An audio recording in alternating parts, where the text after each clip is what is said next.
Do you need to improve your use of modal verbs in your daily conversations? Are the differences between can you and could you, and shall I and should I, still a little vague? Then join me in this lesson for a complete review of English modal verbs. Today we're going to review all the modal verbs. The main ones we'll be looking at are can, could, may, might, must, have to, should, shall, will, and would. Modal verbs can, could, may, might, should, ought to, must, will, shall, and would, plus have to and need to. Let's start with formulation. Remember that modal verbs are always followed by the infinitive without to, can do, may find, shall see, are the same for all the pronouns I should, it should, they should,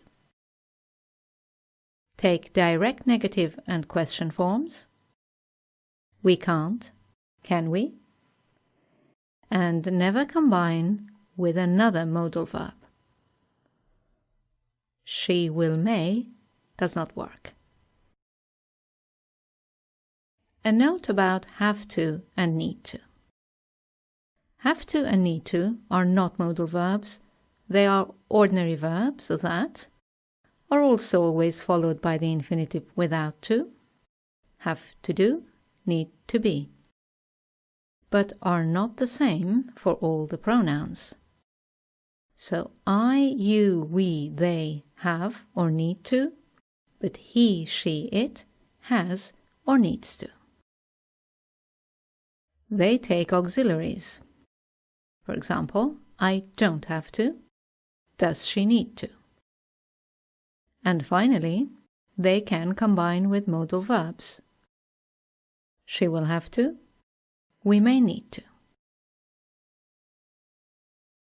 That's all for formulation of these verbs. Let's look at their usage, starting with can and can't. The first usage is ability or lack of ability in the present and future tenses. She cannot or she can't find her glasses. I can come back next week. The second usage is giving permission or expressing a prohibition. For example, you can't means you're not allowed to park in the staff car park, but you can, meaning you're allowed to, park in the visitors car park. The third usage is informal requests. It's okay to use can with friends or close colleagues and family, but not in formal situations. So you can say to a family member, "Can you turn the music down, please?" Or, "Can we have fish for dinner, please?" The fourth usage is general possibility that's only with the positive verb can.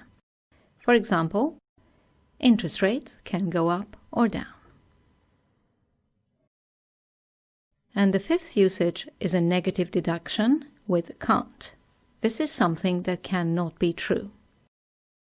For example, she looks very young. She can't be 18 yet. Or, the grass is dry. It can't have rained last night. Okay, that's all for can. Let's move on to could and couldn't. Could is the past tense of can, so it is used for ability or lack of ability in the past.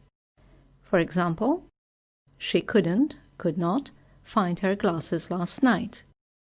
Or, I could go back the following week. I was able to go back the following week. The second usage, permission and prohibition in the past. For example, last night we couldn't or weren't allowed to park in the staff car park, but we were allowed to park in the visitors car park. The third usage is to make a polite request. So in a more formal situation, could you spell your surname, please? Or, could we have a 10-minute break, please? The fourth usage of could, the affirmative verb, is making a suggestion. For example, in a dialogue, how do you suggest we contact him? We could call his office. And the fifth usage is a specific possibility, always with the positive verb, could. This is an alternative to may and might. So we could say, it could snow tomorrow, a possibility for the future. You can also say, it may or might snow tomorrow. A possibility in the past. She could have missed her train last night. You can also say, she may or might have missed her train last night. And finally, a negative deduction, something that cannot be true, with couldn't. She looks very young, she couldn't be 18 yet. Or, the grass is dry, it couldn't have rained last night. So note that for a negative deduction, can't and couldn't are interchangeable. So there is no difference between she can't be 18 yet and she couldn't be 18 yet. Or between it can't have rained last night and it couldn't have rained last night. Moving on to the next modal verb, may. The main usage of this modal verb is to ask for permission.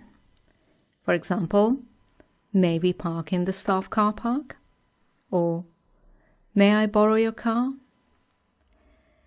Now, you can also use can and could to ask for permission, but may is the most polite modal verb to use.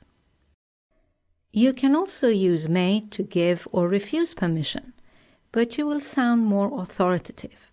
Can is more friendly. Let's look at a couple of examples. So, you can say, may we or could we park in the staff car park?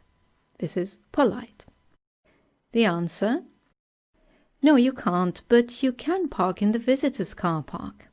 That's the friendly way to answer, using can and can't. Now let's look at an informal situation.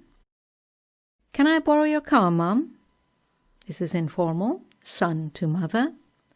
And the mother can answer, no, you may not, if she wants to be authoritative. Now let's look at the usage of may and might for possibility. As you saw earlier, it may or might snow tomorrow is a possibility for the future. And I don't know why her flight got cancelled. It might have been because of the snow, a possibility in the past. Do not use may if the situation is hypothetical. For example, if it hadn't snowed, her flight may not have got cancelled is not correct. In the third conditional, hypothetical situation, you must use might. If it hadn't snowed, her flight might not have got cancelled. A little note about contractions. There is no contracted form for may, so avoid saying mayn't. It's always may not. There is a contracted form for might, mightn't, but it's not very common. Okay, we can now move on to the next modal verb, should. The first usage is to express an opinion or to give advice or to ask for advice in the present and future situations. His birthday is coming up. I think we should send him a card. To my mind, we should all switch to solar energy. What do you think? Should I take up this offer? Right, the second usage of should is expressing an expectation. For example, the negotiations should end soon. I expect them to end soon. Or in the past, the negotiations should have ended by now. I expect them to have ended. The third usage of should is expressing your regret or criticizing someone about a past action. So it is in the past, should plus have done. I should have answered the phone. I regret not answering it. Or, you shouldn't have laughed at her. I am upset or angry that you laughed at her. I have a couple of notes here for you. The first one is about ought to. Ought to is a synonym for should.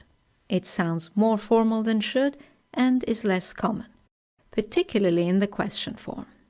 So let's look at the sentences we had with should and replace should by ought to. I think we ought to send him a card. Okay, but more formal. Ought I to take up this offer? Very rare. Keep it to should.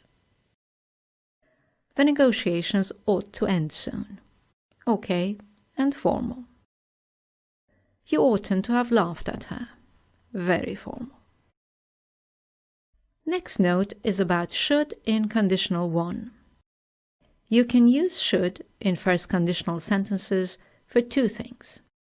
The first one is to indicate a small possibility. For example, if I should visit Sydney again, I'll certainly contact you. The visit to Sydney is not very likely. And secondly, you can use should in informal English to replace if. So you can say, should you have any concerns, feel free to give me a call. Right, moving on to must. The first usage, expressing a necessity felt by the speaker to do or not to do something in present and future situations. For example, I'm beginning to get a headache. I must take a break now. Or, we mustn't assume that this information is correct. We must double-check it. To express a necessity felt by the speaker in the past, we need to use had to, because must does not have a past form. So, for example, I was beginning to get a headache. I had to take a break. The second usage of must is deducing or assuming that something is true, so we need it to be in a positive sentence. For example, she must be thrilled with these high marks on her tests. Or, no one is answering the door. They must have all left the house. Remember that to deduce that something is impossible or not true, we use can't or couldn't. So, for example, she can't or she couldn't be happy with these low marks on her tests. Or, I can hear noises in the kitchen. They can't or they couldn't have all left the house. Okay, now let's have a look at have to compared to must. Have to expresses an external obligation, and it can be used in all tenses in positive sentences. For example, she has to check that all the lights are out before she leaves the office. That's part of her duties. Or, I will have to finish this assignment tonight because it's due tomorrow. The teacher has asked for it for tomorrow. We had to queue for hours to buy tickets. They were obliged to buy tickets, and so they were obliged to queue. Now, we also use have to in the negative form to remove a necessity felt by the speaker or an external obligation. So, for example, I'm sure this information is accurate. We don't have to double check it. Or, we didn't have to queue because we'd already bought our tickets. To summarize, the main difference between must and have to is that must is a necessity felt by the speaker, whereas have to is an external obligation or a rule. If this distinction is not important, you can use must and have to interchangeably in positive sentences. However, be careful that in the negative, must not is still a necessity or an obligation not to do something, it's a prohibition, whereas don't have to removes the necessity or obligation. I would also like to tell you a little something about need to. If the distinction between speaker's opinion and external obligation is unimportant, you can also use need to instead of both must and have to. So you can say, I'm tired, I must take a break. That's your opinion, your feeling. Or, I'm tired, I need to take a break. Or for an obligation, we didn't have to queue, we didn't need to queue. Another little note about need to. Sometimes you may see need used as a modal verb, but this is not common and can only be used in negative sentences and questions. So, it's very common to say you didn't need to apologize, but you can also say you needn't have apologized. It's more formal. Or, do we need to start again? You can say, need we start again? Once again, it sounds a lot more formal. Moving on to will. The first usage, obviously, is the formulation of the future simple tense with all pronouns to do different things. For example, to express a possibility. Maybe I'll drop in and see you tomorrow. Or to predict a future event. I have a feeling he'll turn down my invitation. We also use will to volunteer or make an instant decision. You look exhausted. I'll let you rest. Or to make a promise. I won't tell anyone what you said. We can also use will in informal requests, for example with friends, with close colleagues and relatives, but avoid using it in formal situations. So you can say to a friend or a relative, will you put the rubbish out, please? Okay, the next modal verb to look at is shall. Shall is used in the formulation of the future simple tense with the pronouns I and we, and if you use shall, you will sound more formal. So it is less common than will. So let's look at our previous example with will and change it to shall. You look exhausted. I shall let you rest. Or, I shan't tell anyone what you said. Now, the main usages of shall are, first of all, offering to do something with the pronoun I in the question form. For example, you look exhausted. Shall I make you a cup of tea? Or, what shall I prepare for your dinner? You are offering to do something for someone else. And secondly, making a suggestion or asking for a suggestion with the pronoun we also in the question form. For example, it's too hot indoors. Shall we sit outside? Or, how shall we go about resolving this issue? You're asking for a suggestion for the group. And the final usage of shall is expressing a duty in formal documents and contracts. For example, the borrower shall pay the installments in arrears.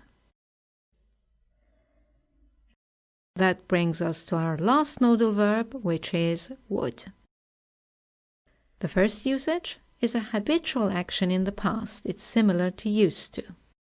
For example, when she was a child, she would sit under a tree and draw for hours. It's like saying she used to sit under a tree and draw for hours. The second usage is an alternative to could you, for making a polite request. So you can say, would you hold the line for a moment, please? It's the same as saying, could you hold the line for a moment, please? The third usage of would is in polite expressions. For example, I'd love to know more about your country. It's the same as saying, I want to know more about your country, but it's more polite, it's more formal. Or, I wouldn't like to interrupt your work. It simply means, I don't want to interrupt your work, but it's more polite. And finally, the formulation of conditional 2 and conditional 3 sentences. For example, fortunately, she's away. If she were here, she would stop us. That's the second conditional. The third conditional. Fortunately, she was away last night. If she had been there, she would have stopped us. Right, that completes our review of all the modal verbs. It's time for exercises. I'd like you to use one of the following verbs or their negative form to complete the second sentence so that it expresses the same idea as in the first sentence. These are the verbs I'd like you to choose from: can, could, may, might, should, must, have to, will, shall, or would. For example, say that you were unable to get in touch with Roger. Lack of ability in the past: I couldn't get in touch with Roger. Okay, let's get started. Number 1. Say that I'm not allowed to use this laptop. Prohibition. You have two choices. You can't use this laptop, or you may not use this laptop. You can't use it is more friendly than you may not use it. Right, number 2. Politely request that I look up her number. A polite request, your choices are could or would. Could you look up her number, please? Or would you look up her number, please? Number 3. Deduce that it is true that they have taken over the business. A positive deduction, therefore your modal verb is must. They must have taken over the business. Number 4. Offer to drop me off at my office. An offer to do something for someone else? Shall I? Shall I drop you off at your office? Number 5. Say that it's not necessary that you go along with him.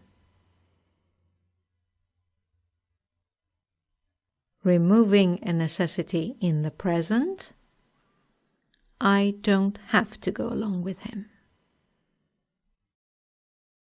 Number 6. Ask for permission to sit next to me.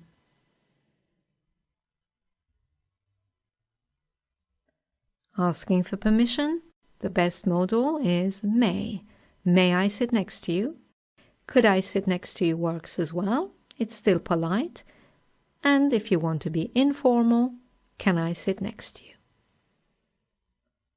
Okay. Number 7. Say that as a child, you had the habit of going riding every day.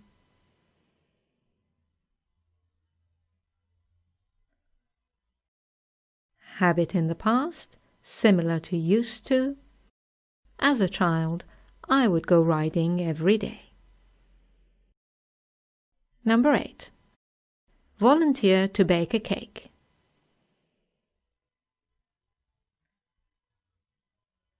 To volunteer, future simple tense, will or shall. I'll bake a cake, or I shall bake a cake. Shall is more formal than will. Number 9. Say that it's possible that she has changed her mind.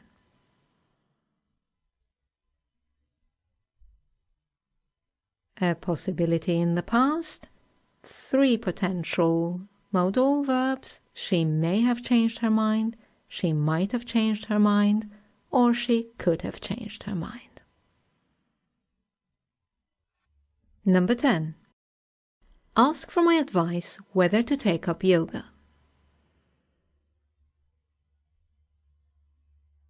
The modal verb for advice, should. Should I take up yoga? Number 11. Deduce that it is impossible that she has called the police.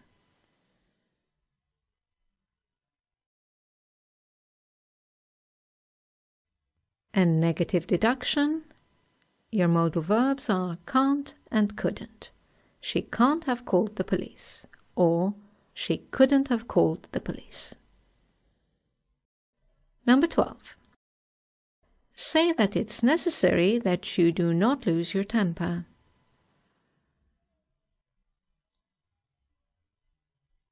A necessity felt by the speaker. I mustn't lose my temper. Number 13.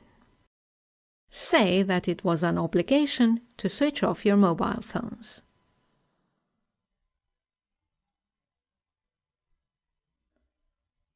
An obligation in the past, had to. We had to switch off our mobile phones. Number 14. Suggest calling off the meeting.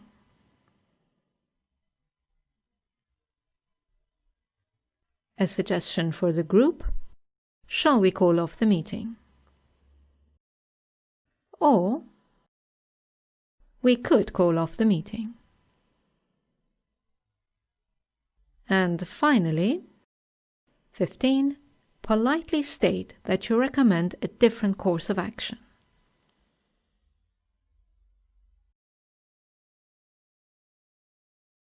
The modal for politeness, would. I would recommend a different course of action.